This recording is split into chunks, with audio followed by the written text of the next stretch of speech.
ndababwira ibintu bitatu bikwereka impamvu Kongo igira ibibazo. Buriya Kongo yari ifite destiny yo kuba ikigega cy'akarere. Kongo mu bihugu byose bidukikije igira ubutaka bwera kuruta ibi bihugu bindi. Oya si ibyo gusa, ibiti byiza bivamo imbaho zitabaho uzishakire Kongo. Imigezi ya Kongo yuzuye amafi kandi iragendeka. Ubutaka bwa Kongo, minore zose zituma igihugu gikira ziri muri Kongo. Ariko ubwo ntabwo muramenya ikintu cyiza ubundi kibayo. Satani arimo kwica. Ubundi Kongo cyari igihugu kiri very hospitable. Mu banyarwanda bavuye mu Rwanda nta bantu batakaje ikinyarwanda vuba nk'abagiye Kongo. Nimvuga bagiye bavuye mu Rwanda ntimubara abanyamurenge n'abanyamasisi n'abanyarucuru. Bariya n'abakongomani bazamani. Kuko abanyarucuru n'abanyamasisi bagiyeyo ku ngoma ya Yuhi Gahima mu 1400 mbere yuko abazungu bajya muri Amerika. Abanyamasisi n'abanyarucuru bariyo. Ibyo nyambwira abantu ngo yubwira umuntu wagiye mu 1400 ngo hano si wabo nuko utamenya amateka y'igihugu cyawe. Ariko ibyo nabyo sinabarenganya kuko bari kure. Abanyamurenge nabo bagiye muri iyo periode. Abanyamasisi n'abandi babanje kugenda mbere, ariko abanyamurenge benshi bagiye mu 1500 cyane cyane abanyabyinshi n'abandi, kuko byinshi yari mu Rwanda. Ni umwuzukuru wo Yuhi Gahima wafashe Rucuru na Masisi. Bamara se wa byinshi yari umuhungu wo Yuhi Gahima. Rero kiriya gihugu mujye mugisengera cyane, kuko umukiro wacyo uzaba umukiro w'akarere kose, uzaba umukiro wa kontinenti yose. Kuki Satani akomeza kugitobanga? Kuko azi ngo iki gihugu kiramutse gitunganye haba turn around mu bwami bw'Imana kubera umuhamagaro w'iki gihugu. Rero niba utanagikunda ujye ugisengera kuko ari Imana yakivuzeho. Ujye ugisengera kuko ari Imana yari yarakiremeye ikagishyiramo buriya bukungu bwose, kuko yarangiza igatanga umutima umeze utyo. Ariko uzareba abanyarwanda bagezeyo barawica. Ntimurabona ubona agira ikintu cyo kwanga abanyarwanda? Ntabwo cyahoze. Muri za 50 na 60 hari ibibazo mwari mufite ababaga Kongo reka da. Ariko kuvaho 62 yabiri muzitegereze muzasanga ruguru yenyo ibi groupe byitwaga za Magrivi n'ibiki byose esprit yavuye mu Rwanda. Ejo bundi 70 bakajya muri Amerika bakajya n'ahandi. Imana nisohoza imigambi yayo muzabona bagarutse. Ubukungu bw'isi n'ubwenge wazungukirayo babugarure hariya, kuko hari cy'Imana iteka ryose nibibi Imana irabicungura ikabivanamo ibyiza.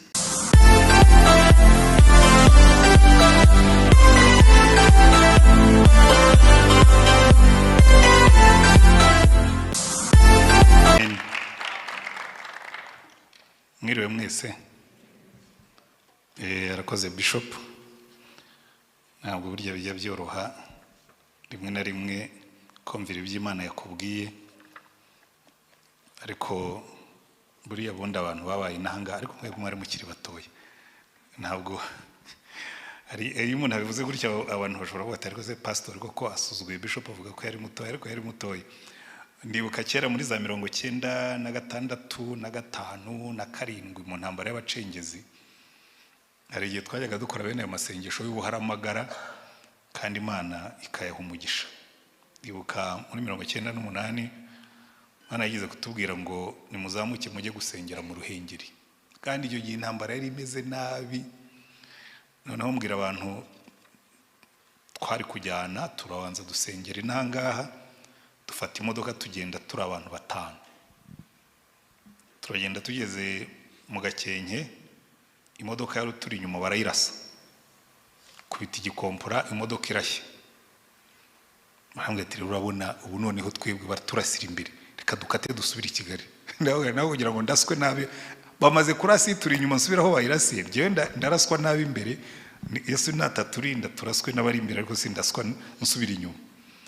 Kandi koko byari bikomeye cyane. Turagenda tugerayo turasenga icyumweru cyose. Rwari urugamba rukomeye, ariko ku cyumweru dusoza igiterane haramuka intambara umva imbunda zavugaga nk'ingoma kuko mu birunga iyo imbunda zivugiye mu birunga ziriye nini mu mujyi kubera ko ari hasi bumva bivuga ngo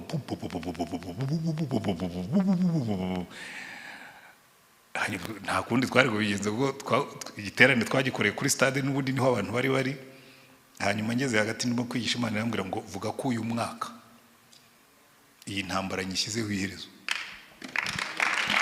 Rero hari igihe uvuga ibintu realite ivuguruza ibyo uvuze ku buryo twavuyeyo wari prefe wa Ruhengeri icyo gihe bakitwa ba prefe arangatabaze rwose yego mugira kwizera ariko se urahagarara hagati y'impunzi zuzuye stade mu mbunda nk'izi zirimo kuvuga ukavuga ngo uyu mwaka intambara irarangiye nabwo na buri Imana nitabikora izabihombye. Icyambere sinzongera kuvuga ko ivuga namwe muzayihorera ubwo izaba yinaniwe niburi ahubwo ngiye kwishyiraho igitutu nyubire ngo rero Mana nabivuze mu izina ryawe iyaranje wigaragaze wivugire nahundi ibyawe birakomeye. Iyo umuntu akiri muto burya hari ibintu noneho mu kwezi kwa 8 ubwo twari mu kwezi kwa 2 mu kwezi kwa 8 twasubiyeyo impunzi zose zaratashye icyo gihe prefe n'ubu tujya duhura tukabiganira kamwe atarwa ry'amasengesho mwasenze kiriya gihe yari afite imbaraga yavuze za haleluya ziruti zanjye kubera ko byagaragaraga yuko ikibazo kirimo kurangira. Buriya rero nibindi ibibazo bibaho mu Imana ikakwereka ati genda ugiye gusengera hari ahantu kandi ko ukagenda bucece kuko iyo ubwiye abantu barakubuza. N'icyo gihe twagombaga kugenda muri minibus abantu bariyandikishije ku munota wanyu bumva imodoka zarashwe umwe avamo ariko iki kintu ndi kumwe yarambwira ati iki kintu ntabwo ari Imana yakikubwiye ni ibintu witekerereje. Hanyuma mbona minibus yari kugenda hasigaye abantu 5 ndabwira namwe murashaka kubivamo nimubivamo ndagenda genye kandi twaragiye Imana irabikora. Rero Imana yumve gusenga kandi kiriya gihugu ko gikeneye gusengerwa uretse ko hari igihe bibwira abantu ukabona bo ntibakibirimo ikambabwiza ukuri ntabwo byari mu nyigisho yanjye ariko ko bishop yabivuze ndahira ngo mbabwize ukuri abantu benshi burya iyo babayeho nabi kimwe mu bintu ntari nakira ni umuntu umara imyaka 20 mu nkambi ukamara imyaka 20 udashobora gukora plan y'ubuzima ukavukira mu nkambi ukayikuriramo noneho ugatakaza iyo sanse y'igihugu ahubwo ugatangira kugira ibyiringiro kuzajya muri Amerika cyangwa muri Canada cyangwa muri Australia. Buriya niba hari ikintu kibi kibaho ni ukwicara utegereje ikintu udafiteho ijambo byica ubuzima. Kwicara uraho uvuga ngo wenda bazatugirira neza.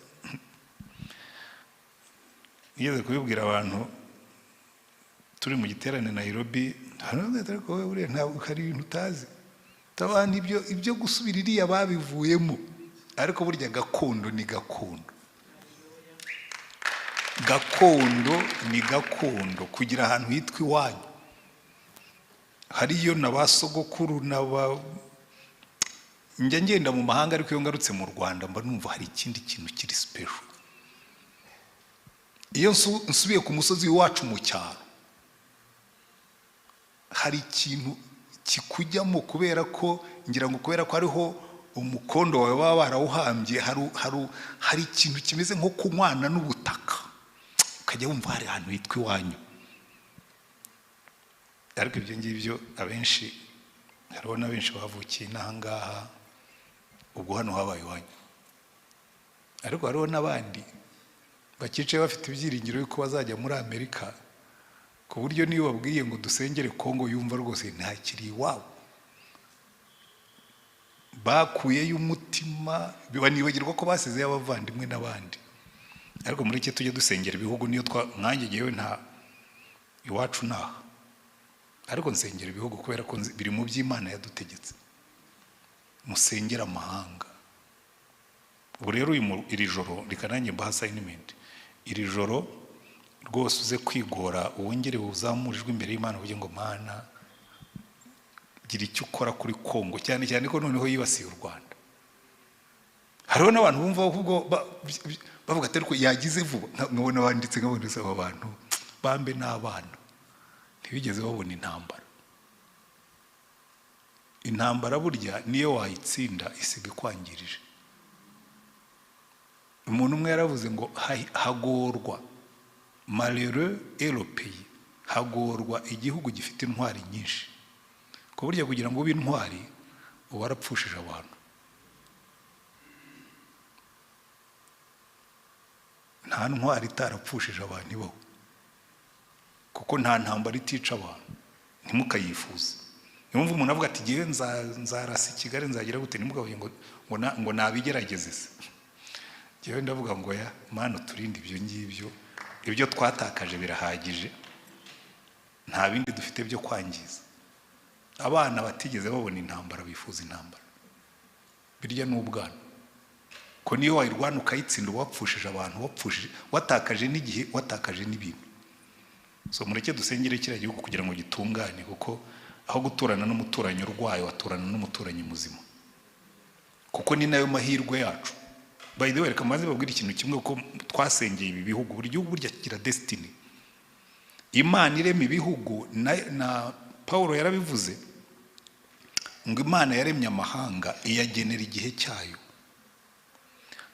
Wari wibaza na rimwe impamvu ikintu kibereye mu Rwanda gihita cyamfurama region? Ububyutse muri 33 bwaturikiye Gahini. Kandi ikintu kigusetsa, abantu bazanye ububyutse tuzabyiga ejo. Abantu bazanye ububyutse abenshi ntabwo bari abanyarwanda, bari abagande. Ariko Imana iravuga ngo ya icyari kivukiramo ububyutse kiri hariya, niho nagishyize. Ikivukiye mu Rwanda, uzarebe ubutera hamwe bwavuye hano bwangiza Kongo, bwangiza akarere kose karafatwa. Iyo twabaye babi akarere kose, iyo twitsamuye akarere karwara ibicurane, ariko iyo dusetse akarere karabyina. Revival yavuye mu Rwanda ikwira mu karere kose. Iyo ni destiny y'igihugu. Influencer buri u Rwanda, ubishaka utabishaka ni influencer. Iyo ni destiny. Ariko buriya nufata Tanzania, uzarebe za muvoma de liberation nyinshi zatoye muri Tanzania, a country of refuge. Burya Imana irema Isirayeli yajyaga ishyiraho imidugudu y'ubuhungiro. Uzasanga za Frelimo, za ANC, za zose Tanzania babaye. Nufata Kongo, ndababwira ibintu bitatu bikwereka impamvu Kongo igira ibibazo. Buriya Kongo yari ifite destiny yo kuba ikigega cy'akarere. Kongo mu bihugu byose bidukikije igira ubutaka bwera kuruta ibi bihugu bindi. Oya si ibyo gusa, ibiti byiza bivamo imbaho zitabaho uzishakire Kongo. Imigezi ya Kongo yuzuye amafi kandi iragendeka. Ubutaka bwa Kongo, minore zose zituma igihugu gikira ziri muri Kongo. Ariko ubwo ntabwo muramenya ikintu cyiza ubundi kibayo, Satani arimo kwica. Ubundi Kongo cyari igihugu kiri very hospitable. Mu banyarwanda bavuye mu Rwanda, nta bantu batakaje ikinyarwanda vuba nk'abagiye Kongo. Nimvuga bagiye bavuye mu Rwanda, ntimubara abanyamurenge n'abanyamasisi n'abanyarucuru, bariya n'abakongomani bazamani. Kuko abanyarucuru n'abanyamasisi bagiyeyo ku ngoma ya Yuhi Gahima mu 1400. Mbere yuko abazungu bajya muri Amerika, abanyamasisi n'abanyarucuru bariyo. Ibyo nyambwira abantu ngo yubwira umuntu wagiye mu 1400 ngo hano si wabo, nukutamenya amateka y'igihugu cyawe. Ariko ibyo nabyo sinabarenganya kuko bari kure. Abanyamurenge nabo bagiye muri iyo periode, abanyamasisi n'abandi babanje kugenda mbere, ariko abanyamurenge benshi bagiye mu 1500, cyane cyane abanyabyinshi n'abandi, kuko byinshi yari mu Rwanda. Ni umwuzukuru wo Yuhi Gahima wafashe Rucuru na Masisi. bamara se wa byinshi yari umuhungu w'Igahima. Singiye kujya mu mateka, ariko icyo nendaga kubabwira, abahungiye muri za 59 ikinyarwanda bagiye Kinshasa, baba bakongole, baza bavuga igifaransa n'iringa, ikinyarwanda barakibagiwe burundu. Kubera iki? Babafashe neza. Muzitegereze amatorero arimo abantu bavuye Kongo, baba generals kuruta twebwe twabayino. Mushobora kutabimenya kuko mwebwe wenda ntimwabikozeho ubushakashatsi, ariko kubera iki? Hari umutima Imana yari yarashyizemo ikavuga ngo aba bantu ndabashyiramo umutima wo kuba generals, kugira ubuntu, nindangiza mbaho ibintu byinshi ku buryo bazagaburira, bazashyigikira, bazatanga ubwami bw'Imana bwaguke. Buri gihugu gifite umuhamagara, ariko ntabwo aribyo turimo kwiga. Wenda tuzagira ikindi gihe tuzabyiga, kuko hari igihe twafashe umwanya wo gusengera ibihugu byo muri Afrika turebe destiny ya buri gihugu. Ese iki gihugu Imana yakiremye ngo kigire gite? Nkuko n'utu turere two mu Rwanda burya ntiduteye kimwe. Buri karere kagira destiny, kagira umuhamagaro nkuko abantu bagira umuhamagaro. Rero kiriya gihugu mujye mugisengera cyane, kuko umukiro wacyo uzaba umukiro w'akarere kose, uzaba umukiro wa continent yose. Kuki Satani akomeza kugitobanga? Kuko azi ngo iki gihugu kiramutse gitunganye haba turn around mu bwami bw'Imana kubera umuhamagaro w'iki gihugu. Rero niba utanagikunda ujye ugisengera kuko hari Imana yakivuzeho. Ujye ugisengera kuko hari Imana yari yarakiremeye ikagishyiramo buriya bukungu bwose, kuko yarangiza igatanga umutima umeze utyo. Ariko uzareba abanyarwanda bagezeyo barawica. Ntimurabona ubona yagira ikintu cyo kwanga abanyarwanda? Ntabwo cyahoze. Muri za 50 na 60 hari ibibazo mwari mufite ababaga Kongo, reka da. Ariko kuvaho 62 yabiri, muzitegereze muzasanga ruguru yenyo ibi groupe byitwaga za Magrivi n'ibiki byose esprit yavuye mu Rwanda. Ejo bundi 70 bakajya muri Amerika, bakajya n'ahandi. Imana nisohoza imigambi yayo muzabona bagarutse. Ubukungu bw'isi n'ubwenge wazungukirayo babugarure hariya, kuko hari Imana iteka ryose nibibi Imana irabicungura ikabivanamo ibyiza. Ariko ntabwo turimo kwiga kuri destiny z'ibihugu, reka twikomereze kwizera mu gihe cyo gushidikanya. Amen. Ariko ubwo wenda ntihabuze bamwe bungukiyemo, kuko burya iyo wasenze igihe kirekire usengera ibihugu, usengera uturere, usengera abantu, hari information zo mu mwuka. Buriya ibintu by'Imana hari information za hariya, hari intelligence yo mu mwuka. Iyo uyisesenguye ukayimenya, gusenga kwawe kurahinduka. Haleluya. Tugiye kwiga ibindi bintu bishobora kubaha ubuzima bufite imbaraga. Uyu munsi turiga, ejo twize igihe cyo gushidikanya, times of uncertainties, ibihe byo gushidikanya. Ariko uyu munsi ndagira ngo ne kubisubiramo, ahubwo twige kwizera mu gihe cyo gushidikanya. Naye nababwiye ngo uyu munsi turiga inyigisho ivuga ngo amasezerano y'Imana niyo azatwambutsa. Ko muribuka ejo duhagarara igice twari twasomye cya Yosuwa igice cya 3, ko nicyo bishop yari yamaye ngo nzigisheho. Yosuwa yatwaye abantu, nkuko twabibonye ejo, bari mu gihe rwose cyo gushidikanya gukomeye, uncertainty ikomeye. Mose umukozi w'Imana uzwi wabayoboye imyaka 40 yapfuye. Yosuwa wari umufasha we, ariko handi bavuga ko yari umugaragu we, ko ni wamuherekezaga wajyaga hose. Aramusize ngo abayobore, ariko Yosuwa arimo arayobora abantu b'urubyiruko, kuko abo mu gihe cye bose bari baguye mu butayu. Ukuyemo we na Kalebu, abandi bose ni abantu bavukiye mu butayu batarengeje imyaka 20. Donc abagiye mu butayu bakiri bato, bavukiye mu butayu. Cyakora icyo gihe bari bafite mu myaka hagati imyaka mitoya n'imyaka 40. Bivuga ngo umukuru muri bo mubo Yosuwa yarayoboye yari afite imyaka 40. Uwo ni uwavutse bamaze kwambuka inyanja itukura. N'abantu b'urubyiruko, kandi Yosuwa arabaruta, wari muri 80 na we na Kalebu. Buriya ntabwo bijya byoroha kuyobora abantu urusha imyaka hafi inshuro 2. Kereka Imana ishyize mu kuboko kwayo bakakumvira, bawumva ibitekerezo byanyu bidahuye. Icyakora umugisha wari urimo. Burya biranoroha cyane kuyobora abantu b'urubyiruko. Buri icyatumye u Rwanda rwihuta mu kujya imbere nuko twese twaje turi bato. Nta musaza uvuga ngo kera nuko, ngo kera suko twabigenzaga, ngo kera suko ibintu byakorwaga. Abantu bose baje, ba president ari batoya, abasirikare bacu bose bari mu myaka 20 na 30 na abantu barimo bakuru wenda bafite iyo myaka ntabwo bari barenze 40. Abandi bose bari imigirigiri y'abantu babaje.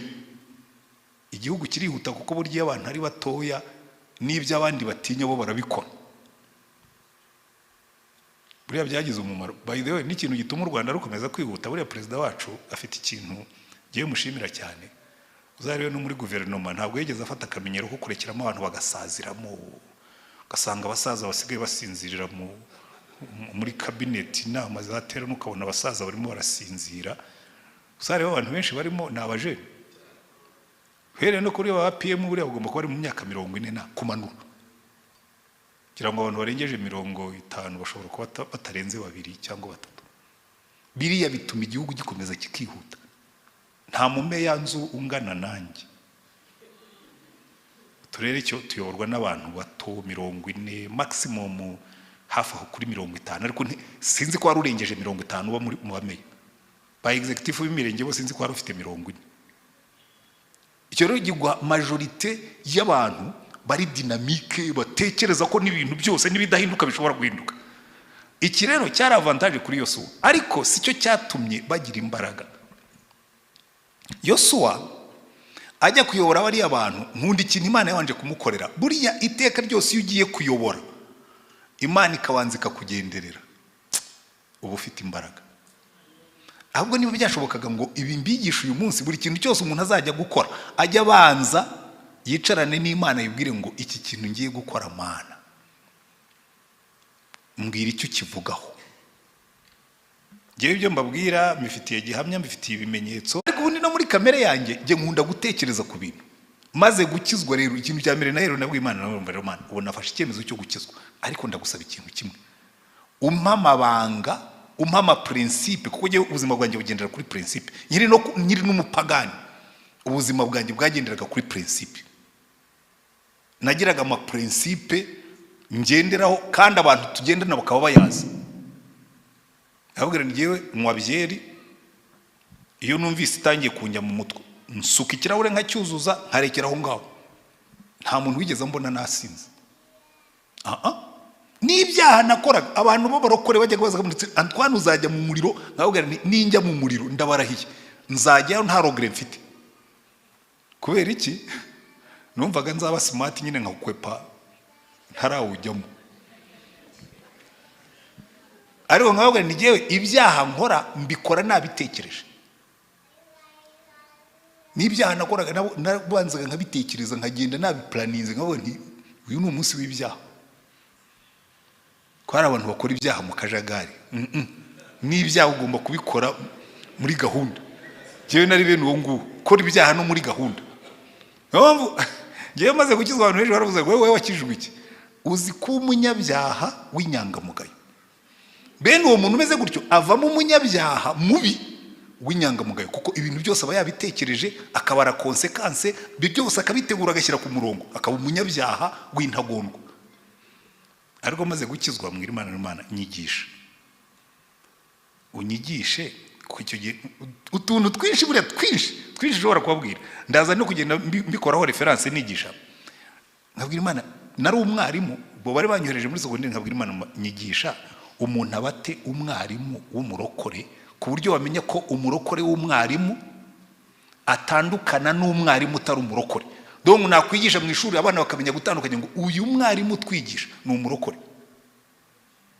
Abantu benshi mujya aho ngaho mukagenda mukajya mu kiriri cy'abantu, niba uri umuko ntabure ukajya wiba nkuko abandi biba, niba urya no. Iyo uri umurokore gendera kuri principe z'Imana ku buryo abantu bazamenya yuko uri umurokore utandukanye.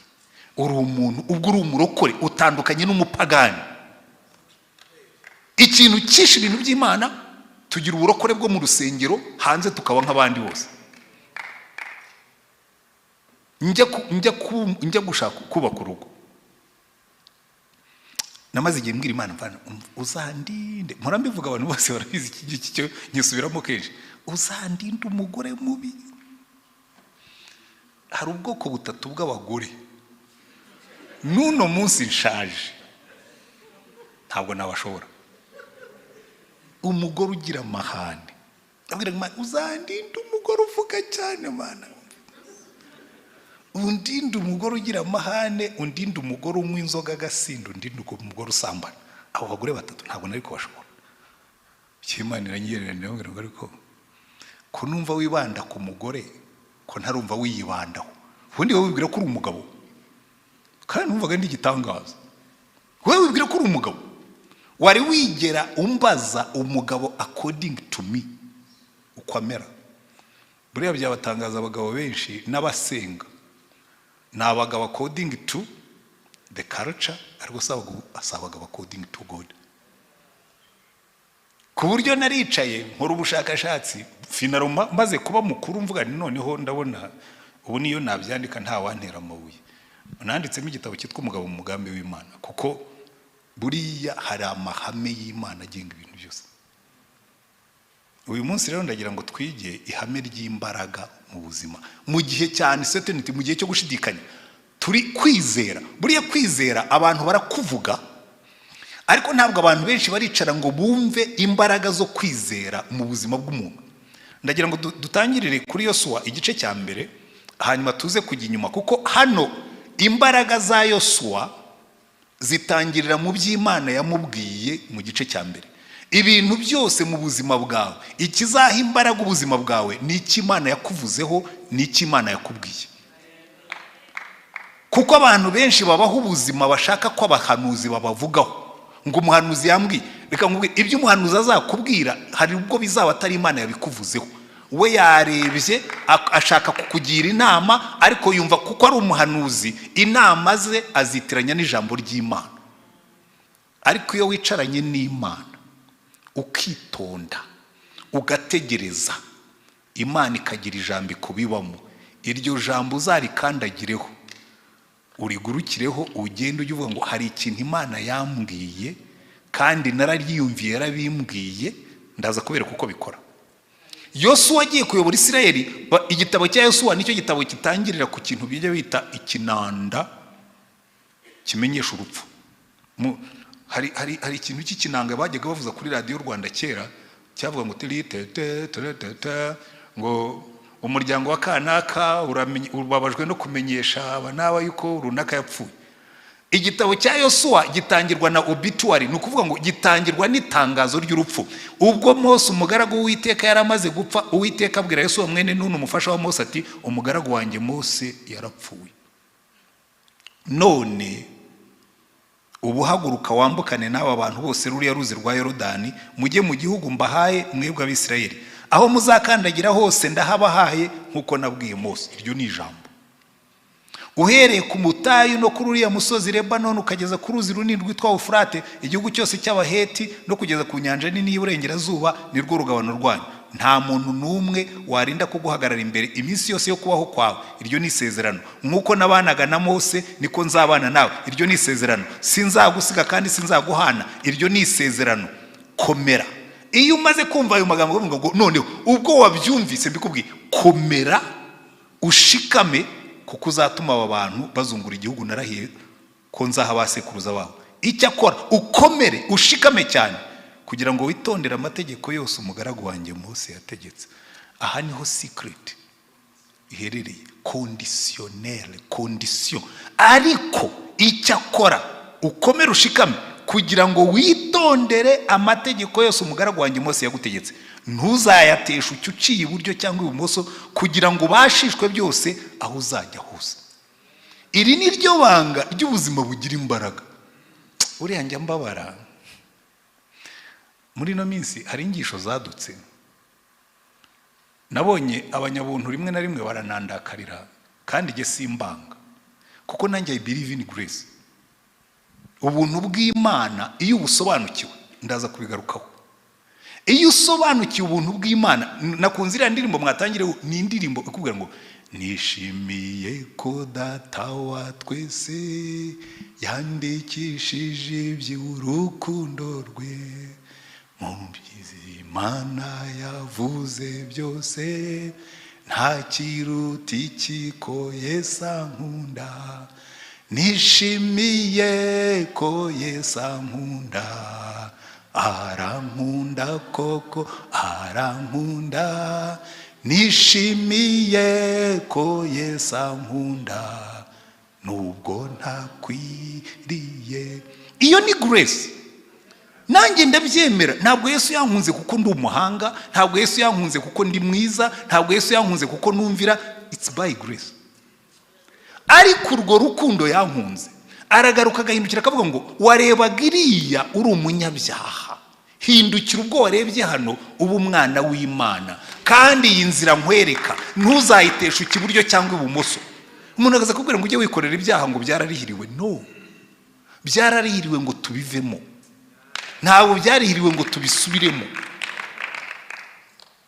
Hano urumva Imana yihanangiriza Yesu iramubwira ngo Yosuwa ndashaka kukubwira ikintu kizana favor y'ijuru, ikintu kizana favor y'ijuru kizatuma ubashishwa aho uzajya hose. Aya mategeko hari abakubwira rero ngo ibi nibyo mu isezerano rya kera, rero ngo twebwe turi muri period ya Yesu, ndaza kubibereka no mu gihe cya Yesu niko bimeze. Secret y'ubuzima bufite imbaraga, ikizakwambutsa imipaka yose Satani azashyira mu nzira no gukandagira ku ijambo ry'Imana, kandi ukagenda uri muri favor, uri mu gikundiro cy'Uwiteka. Kandi kizana igikundiro cy'Uwiteka ni ikimana yabwiraga Yosuwa, iramubwira ngo Yosuwa aya mategeko umugaragu wanjye Mose yagutegetse ntuzayatesha uciye iburyo cyangwa ibumoso, kugira ngo ubashishwe byose aho uzajya hose. Ibiri muri iki gitabo cy'amategeko ntukaroreye kubihamisha akanwa kawe, ahubwo ujye ubitekereza ku manywa na nijoro, kugira ngo ubone uko ukurikiza ibyanditswemo byose. Niho uzahirwa mu nzira zawe ukabashishwa byose. Mbese si ibyo bigutegetse? Nuko komera ushikame, ntutinye kandi ntukuke umutima, kuko Uwiteka Imana yawe iri kumwe nawe aho uzajya hose. Haleluya. Iki rero Yosuwa kugenda kwe, nubwo yarebaga bya bindi byose twabonye, akavuga ati Yorodani iruzuye, yaravuga ati byari byose ubwo Imana yambwiye ngo nintwara abo bantu mbambutse Yorodani, ubwo ariyo yabivuze no kubikorera bikora. Hari hakurya ndabona imidugudu ikomeye cyane yubatse n'inkiki nini cyane, ngo harimo n'abantu bitwa Abanaki, kandi Yosuwa nawe uri mu batasi igihugu, ariko tuzabarya nk'ubugari ubwo Uwiteka twishimira. Niko we na Karebu babwiye abantu baruga tumva erega ntimutinye bariya bantu, n'iriya midugudu ntimuyitinye, bariya tuzabarya nk'ubugari. Impamvu yatanze kuko Uwiteka twishimira. Uriya ari ikintu cyose wagombye guharanira iteka ryose, nukuba muri abo ngabo Uwiteka yishimira. The secret, ibanga ryo kuba umuntu Uwiteka yishimira, kuko niryo rizana kunesha. Niyo uri mu gihe kigoye ukavuga ngo hari ikintu kimwe nzi, ubwo umwami Yesu ankunda kubw'imbabazi ze nyinshi, naho ndiho naho napfa nziko nkundwa n'Uwiteka, Yesu ampa ibyo nkena byose ndamahoro. Uyaravuga ngo ikimesha amahoro, naho n'abandi mu gihe cy'urupfu, naho n'abandi mu gihe cy'ubuzima, hari ikintu kimwe nzi, ubwo umwami Yesu ankunda amatipisi ndamahoro. Favor. None Imana ikabwira Yesu ngo ikintu kizatuma uguma muri favor y'Imana, ujye witondera amagambo nakubwiye. Haleluya. Nimusoma Bibiliya zanyu neza, muzabibona yuko na Yesu ubwe, cyane cyane muzasome mu butumwa bwiza bwa Yohana kuva ku gice cya 5 kujyana inyuma, aravuga ngo igituma data anyishimira, ngo igituma data nkunda, nuko ntakora ibyo nishakiye, ngo ahubwo ibyo yambwiye nibyo nkora. Haleluya. Aha rero kwizera twabonye mu bihe nk'ibi ngibi bigoye, gutangirira kukumenya icyo Imana ivuga kuri icyo kibazo urimo. Haleluya. Buri kibazo cyose uzahura nacyo mu buzima, hari icyo Imana yakivuzeho muri iri jambo ryayo. Niyo mpamvu uwanditse urwandiko rw'Abaheburayo yandika ku kwizera, yaravuze ngo kwizera ni ukumenya rwose ibyiringirwa. Igice cya 11 kuva ku murongo wa mbere mu Baheburayo.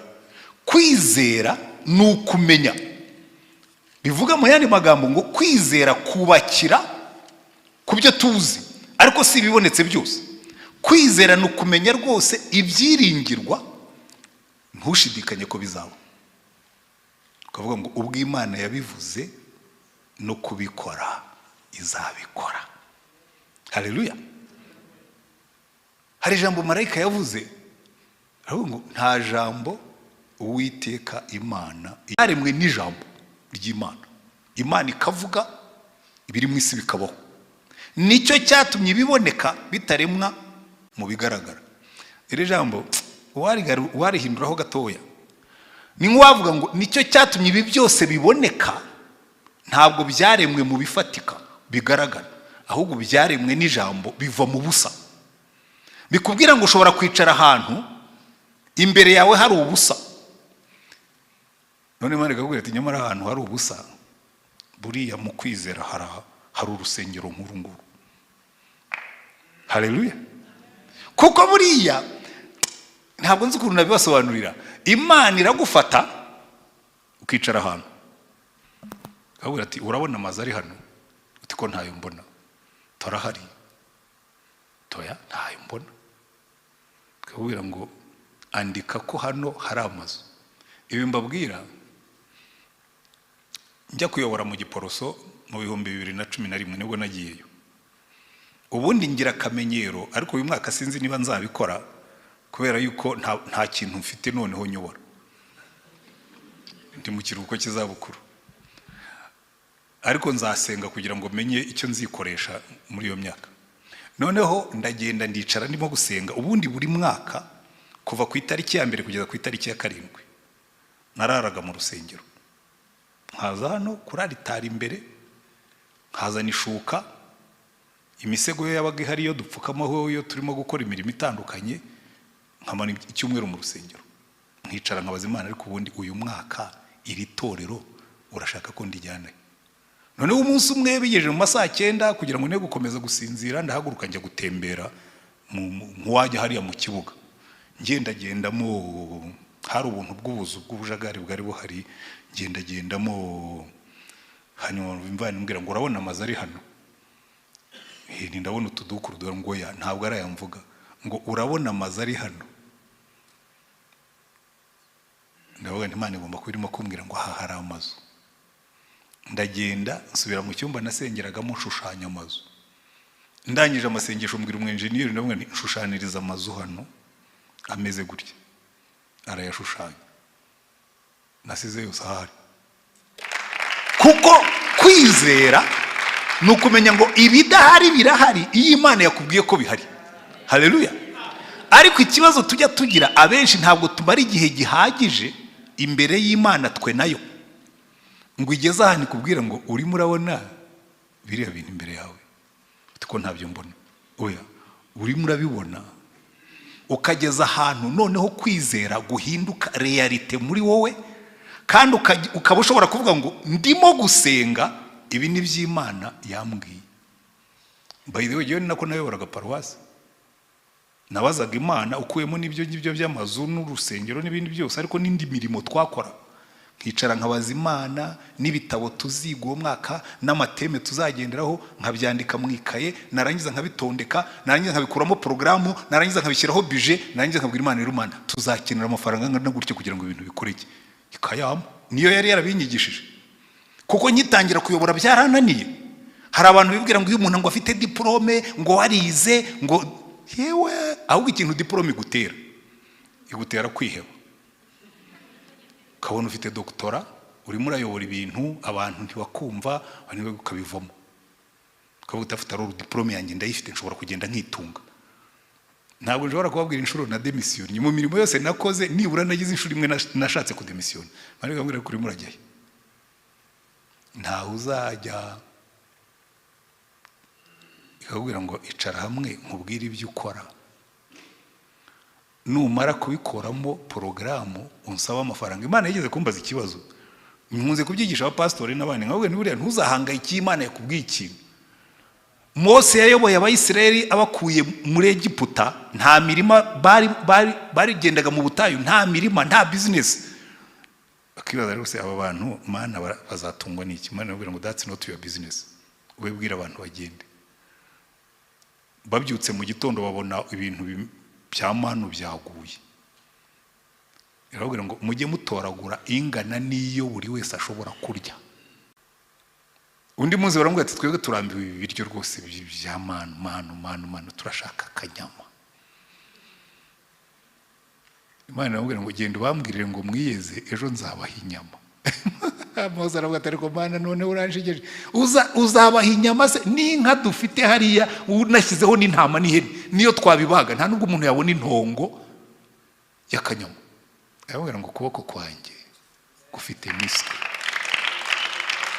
genda gusa ubabwire ngo bwarakeye babyutse basanga inkware zazimagije intungura. Ni inkware ntabwo ari intungura. Basanga inkware zazimagije camp ngo ahantu umuntu yagenda iminsi 3, ni nko kuva ngaho kwarenga za Kayonza, ngo kandi zitekeye ku buryo ngo nka mukono umwe mbese bigeze nka hano. Ariko ikibazo abantu barareba ngo bazadukamo barica baranika. Imana bose nababwiye ko nzajya mbagaburira, ubwo mwishe mugira ibiki ngo ibateza mugiga inyama zibaca mu mazuru. Ntabwo Imana yabahaniye ko basabye inyama, yabahaniye ko baziguye mu rwuba n'ubusambo bwinshi bakabura kwizera. Rero kwizera nuko ngo ke hari ikintu kimwe buri Imana izatugaburira, kandi Imana irabikora. Ishobora kutakugaburira ibyo wari umenyereye. Ndibuka duhunga tuva hano muri Kigali duhungiye Ibyumba, rero buriya ndi smart cyane, nyankunda gutanga ubwo buhamya. Narabirebye iyi Imana yavuganye nawe hari ibintu nawe ufata imyanzuro. Nari mfite udufaranga dukeya muri banki, cyakora icyo gihe ntabwo yari na makeya cyane ariko yari makeya. Nari mfite nk'ibihumbi nka 60, ndagenda ndabirotira, sigaza ayo gufata konte gusa, ndotira nk'ibihumbi 50 nyakubita ku iposhe nkajya nyagendana muri iyo minsi ko numvaga hari ikintu kizaba. Tariki ya 7 narotiriye kuwa 3, itariki 6 iryo joro indege iragwa, itariki ya 7 jenoside iratangira. Noneho ku itariki ya 17 duhungira muri stade, 19 baraturasa, 24 dusohoka muri stade batujyana Ibyumba. None rero ya mafaranga yanjye uko yakabaye ubwo muri ya smartness yanjye bwa buhanga byagejeje kuwa 5 mbwira madamu reka tugure, ndabona imifuka y'umuceri kiboneka, hari hakiboneka n'amakara n'ibishyimbo. Tugura umuceri, tugura ibirayi, tugura umufuka w'amakara, turawiyegereza aho twari turi muri escalier ya 6 hariya muri stade. Turastotse. Ubwo ni kuwa 5. Hanyuma ku cyumweru inkotanyi zicamo bati abantu mwese mushaka kugenda mukava hano turagiye. Fuka wanjye se turahagurutse turagiye. Umufuka wanjye w'umuceri ndawureba mbona sindi butware, uwishyimbo ibiro 50 sindi butware, amakara sindi buyeke. Shango bitagatoki kandi ndabona ko nta kibazo hano ndacyafitemo nk'ibihumbi nka 30. Turagiye. Ubwo nteruye ikivarisi cyari kirimo imyenda y'umwana, twari dufite umwana mutoya, ahandi ntwayemo twari dufite agafuka twashyizemo amasafuriya tuvuga tutapure aho tuzagera dushobora kuzakenera kurya. Turagiye. Uko imvura irimo, twagiye ari mu mvura nyinshi, uko imvura igwa ya mafaranga yanjye ari mu mufuka, wa mufuka niwo ku ruhande nirwo ntwayemo ivarisi iragenda yikuba ku mufuka. Imvura ikagwa amafaranga gatoha, hanyuma ivarisi ikikubaho, yikuba byikuba tugeze Ikabuye. Nkoze mu mufuka ngo numve ko amafaranga yanjye gihari, numva harimo akantu k'akabule,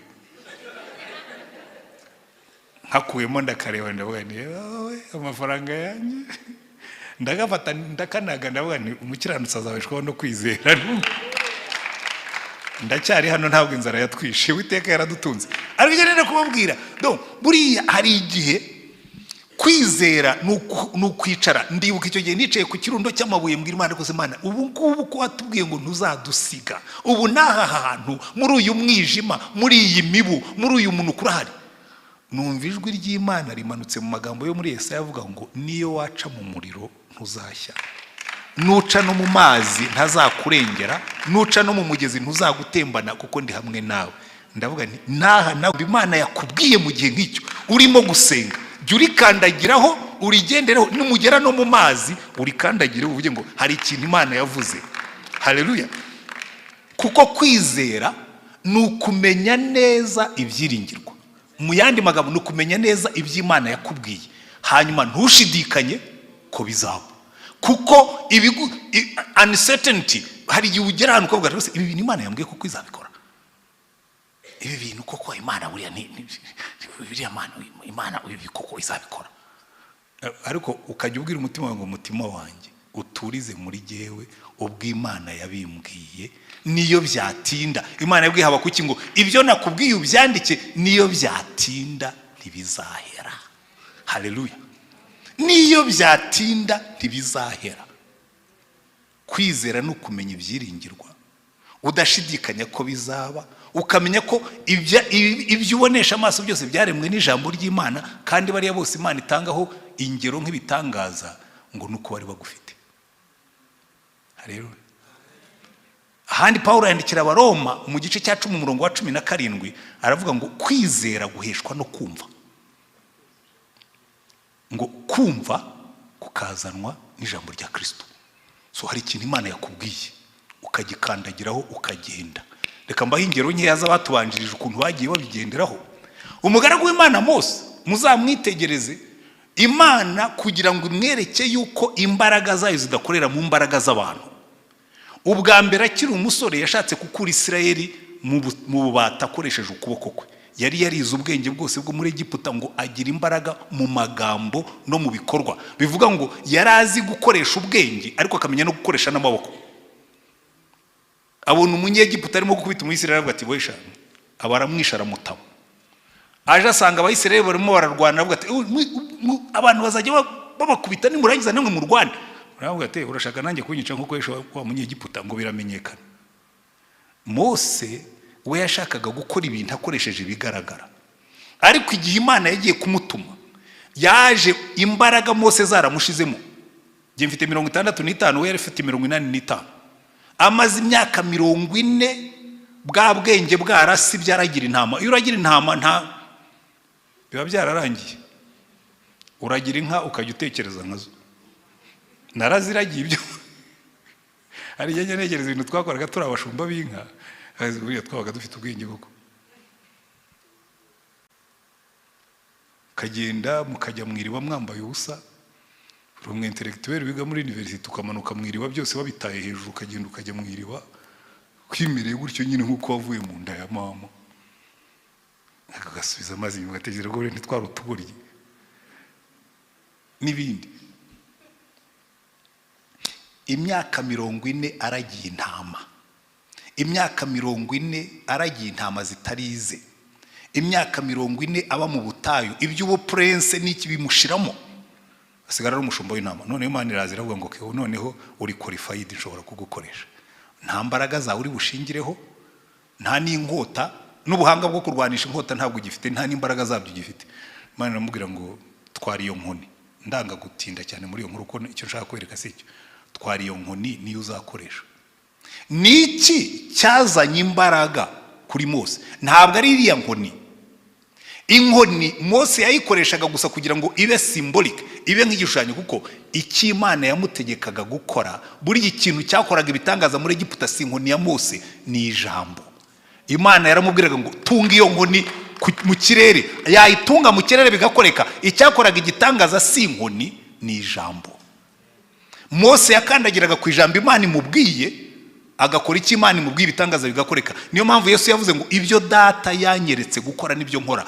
Ngo ibyo nkora byose si ku bwanjye ni ku bwa data. Na Yesu ubw'ibyo yakoraga yabikoraga bwirijwe agendera ku ijambo rya data. Haleluya. Kuko icyo yashakaga kutwigisha umunsi tuziga kugendera ku ijambo, number 1, imyitwarire yanjye ikaba yubakiye ku ijambo ry'Imana. Kuko iri jambo ry'Imana rigira ibice bibiri.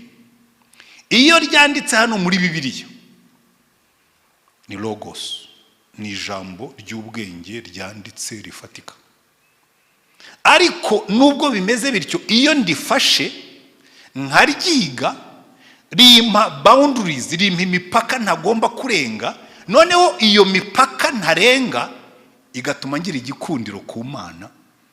Niyo mpamvu Yesu yavuze muri Yohana ibice 12:20 ngo umuntu nankunda azitondere amagambo yanjye. Aho niho mbabwira ngira n'ikibazo n'abanyabuntu kuko bavuguruza shebuja ngo umuntu nankunda azagira ate azitondere amagambo yanjye. Hepfo akavuga ngo kandi umuntu niyitondera amagambo yanjye favor ngo data zamukunda nanjye nzamukunda tuza aho ari tugumane nawe. Bishaka kuvuga iki? Bishaka kuvuga ngo na mbere yuko Imana igira ikivuga ugomba gutungira ijambo muri wowe ukamenya icyo Imana ivuga kuri buri kintu cyose ujyamo. Ukamenya ngo Imana yaravuze ngo ibi biremewe ndabikora, ibi ntibyemewe simbikora. Benshi rero ahantu bayobera bibwira ngo agakiza duheshwa no kwizera. Sibyo? Agakiza tugaheshwa no kwizera. Ndabyemera n'ubuntu.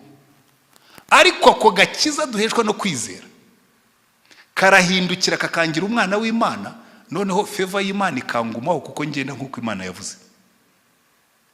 Nkagenda uko Imana yavuze, iby'Imana yavuze akaba ari byo ngenderaho. Nkayumvira kuko umwana nuwumvira. Burya the secret, ibanga ry'ubuzima bunesha obedience, kumvira iby'Imana yavuze. Ibyo ikunda akaba ari byo ukora, ibyo yanga ukabyanga.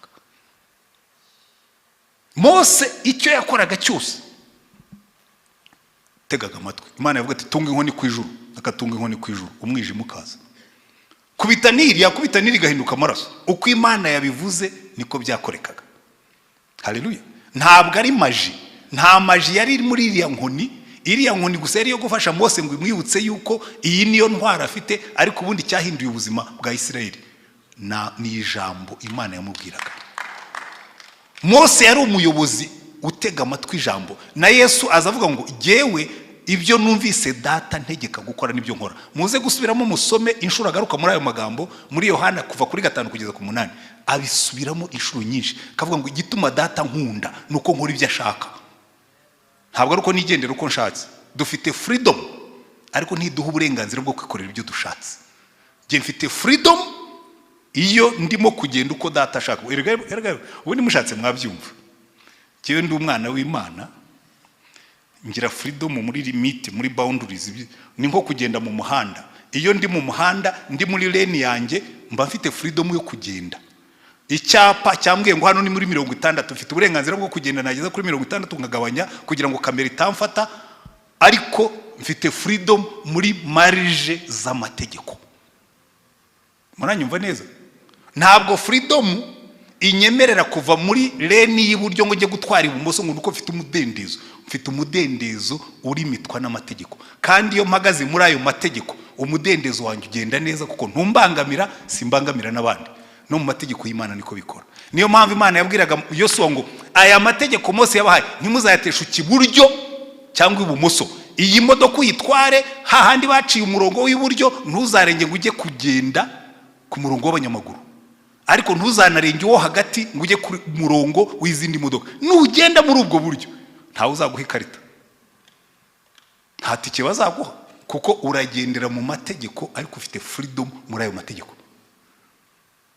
Kandi iyo ugenda gutyo noneho yari ku ruhande rw'Imana, Imana avuga ngo yes, uriya ni umwana wanjye nishimira kuko agenda uko navuze.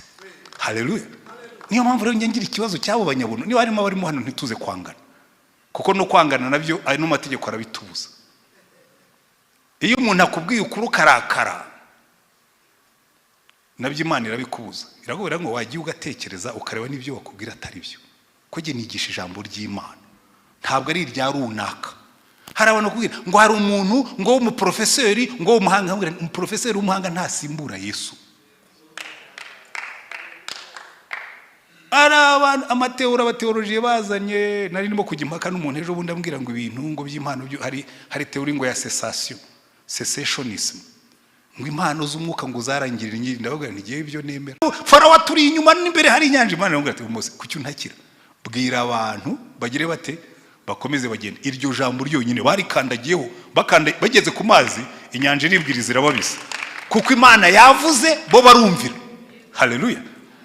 No, aya masezerano y'Imana iby'Imana izakubwira akubwira ngo ukora ibi ngibi byo ubikora. Buriya nkunda amagambo Mariya yabwiye abantu b'i Kana y'i Galilaya. Yaraje bati divayi yabuze yashize. Yegera Yesu aramubwira ati se ubu ngubu ntabwo wabahuhiramo, divayi yashize. Aravuga ati mama najyaga nkuhuhiramo turi twenyine mu rugo, no unzanye no kukarubana ngo nize guhuhiramo abantu mu bukwe. Duhuriye he nibi koko tubigendanye mu duti? Ariko Mariya aravuga ati afite rero uyu muhungu wanjye ndamuzi, ntashobora guhemukira abantu, ntabwo yabona abantu bari muri embarrassment abashyitsi baburiza icyo banywa. Abwira abagaragara aravuga ati buriya ubwo maze kuvugana nawe icyo abategeka mu gikoni arigendera.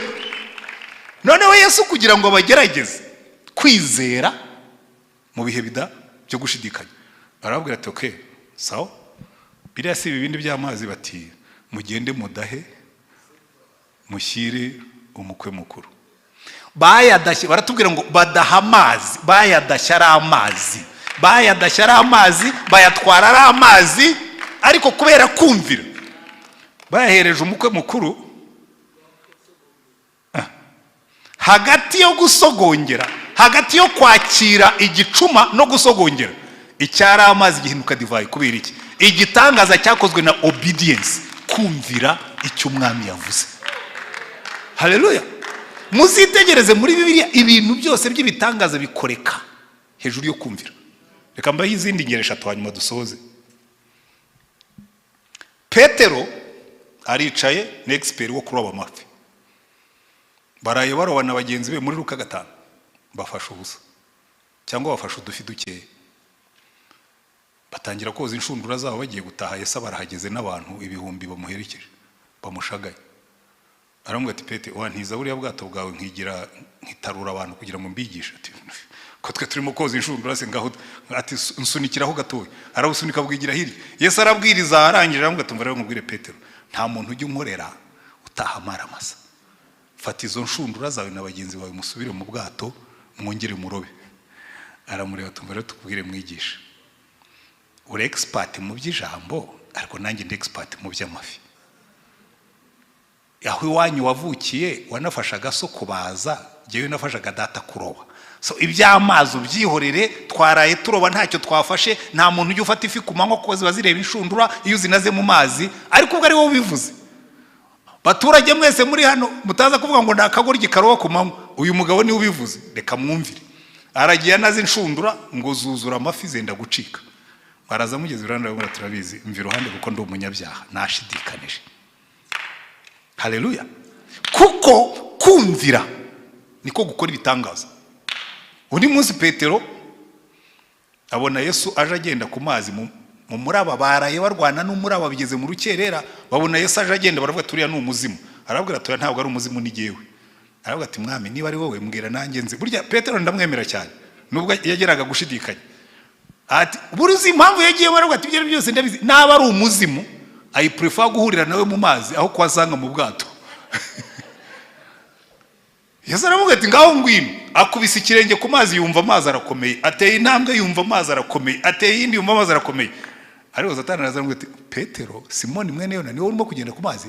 Ngo arebye imihengeri n'imiyaga uncertainty arongera atangira gucubira ngo abwira Yesu ati ntabara. Ngo amufata ukuboko aramubwira ati wewe ukwizera guke, kuki washidikanije? Iyo wizera ijambo ugakomeza ukagira ukavuga ngo ubwo yabivuze nateye intambwe imwe ntere ebyiri ubundi akomeza ngende. Haleluya. Iki rero ni ikintu tugomba gusobanukirwa. Nimwitegereza muri Bibiliya muzasanga yuko kumvira niko kwactivatinga, niko kuzunguza ukuboko kw'ibitangaza. Ahubwo agiye reka mabwire je ndi muri negotiation n'umwuka. Kuko iyo umuntu ashaje nduka niyo yagaragaza iki. Abwira abaturage ati mwebwe ibyo twabisomye ejo.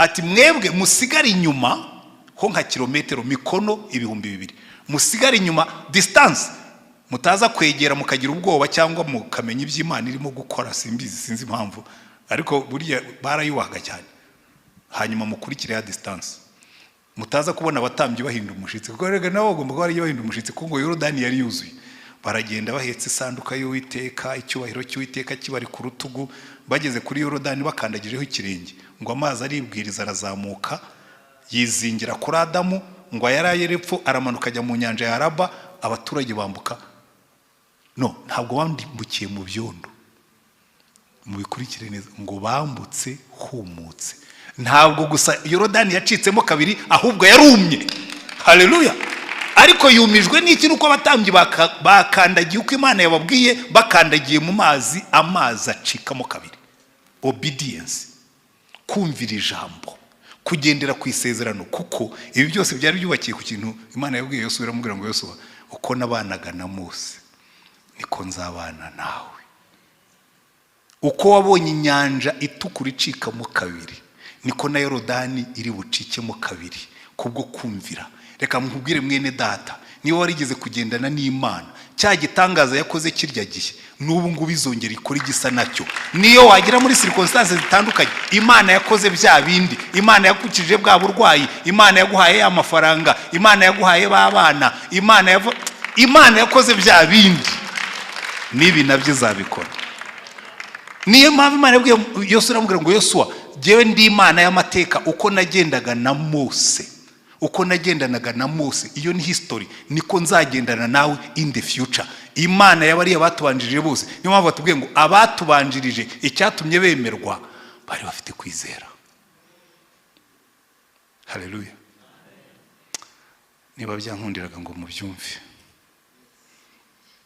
maze ijambo ry'Imana murifate murimenye ribashyirireho imipaka mutarenga iburyo cyangwa ibumoso mugendere mu gikundiro cy'Uwiteka ariko igihe ugendera muri icyo gikundiro cy'Uwiteka muri favor ujye utega amatwi wumva icyo Imana ikubwira kuri buri kintu Imana ifite ibyo yavuze ku mikorere y'akazi Imana ifite ibyo yakoze ku mibanire y'umugabo n'umugore Imana ifite ibyo yavuze ku mibanire y'abahungu n'abakobwa Imana buri kintu cyose uzahura nacyo mu buzima hari icyo Imana yakivuzeho jya ugendera muri icyo ngicyo kandi nujya gusenga ukabwira Imana utari ko Mana si wewe wavuze ngo nimpindukira nka gusenga uzakora urya uzabe witeguye yuko ibyo yavuze no kubikora izabikora kuko nta jambo Imana ijya ivuga ngo rihere dusenge Imana haleluya ejo tuzareba application y'amagambo ku itorero ko nababwiye ngo umunsi wa gatatu tuziga amagambo avuga ngo kwambuka Yorodani amagambo y'ubuhanuzi ku itorero ibirenge by'abatambyi muri Yorodani ubuhanuzi ku itorero ibirenge by'abahanuzi muri Yorodani ubuhanuzi ku itorero ni amagambo akomeye cyane kandi turahirwa nituyumvira ariko duhera uyu munsi icyo Imana ibabwira mu gikore kuko amasezerano y'Imana niyo azatwambutsa uncertainty niyo azaduherekeza mu mwijima niyo azaduherekeza mu burwayi niyo azaduherekeza mu bukene niyo azaduherekeza abantu baguhagurukiye niyo azaduherekeza kuko muri uncertainty zose ujye utega Imana amatwi wumva ikivuga kuri ibyo ngibyo maze ikizakubwira ukigendereho Petero yakandagiye ku ijambo agenda hejuru y'imiraba haleluya Daniel yagendeye ku ijambo ararana n'intare ntizamurya Shadrake na Meshake na Abednego bizeye Imana yabo banaga mu itanura basohokamo uretse imigozi yari bahambiriye niyo yari yacitse ariko n'imyenda yabo ngo ntacyo yari yabaye iyo ni Imana yacu ivuga twakumvira igakora ibitangaza ariko wenda uyu mugoroba wicayemo hano hari ibikwihebesheje hari ibiguhagaritse umutima hari ibikugoye uyu ni wo munsi wo gusubiza amaso inyuma ukavuga ngo Mana nzakwizera nzakomeza nkwizere Yobu yizeye Imana avuga ati niyo yanyica nzapfa nkiyizera ati kandi na nyuma yo gupfa nzayibonesha amaso amaso yanjye niyo azayibona saa yundi. Tumbira Imana ari kuyitega amatwi. Ikikubwira ugikore. Situation waba urimo yose wige kugendana nayo. Turagushimye Mana yacu. Ntacyo wigeze uduhisha gishobora kutugirira umumaro. Ndasengera ababene data turi hamwe kuri uyu mugoroba. Ari abari hano muri uru rusengero, ari n'abarimo gukurikirira kure, ari n'abazakurikira nyuma yaho. Twigishe gusobanukirwa ibingibi. Utwigishe kugendera ku ijambo ryawe kugira ngo mu gihe cyose dufite gushidikanya, mu gihe cyose tugize kwiheba, mu gihe cyose tubuze ibisubizo, tujye twibuka yuko ibyo wavuze no kubikora uzabikora. Ugendane na buri muntu.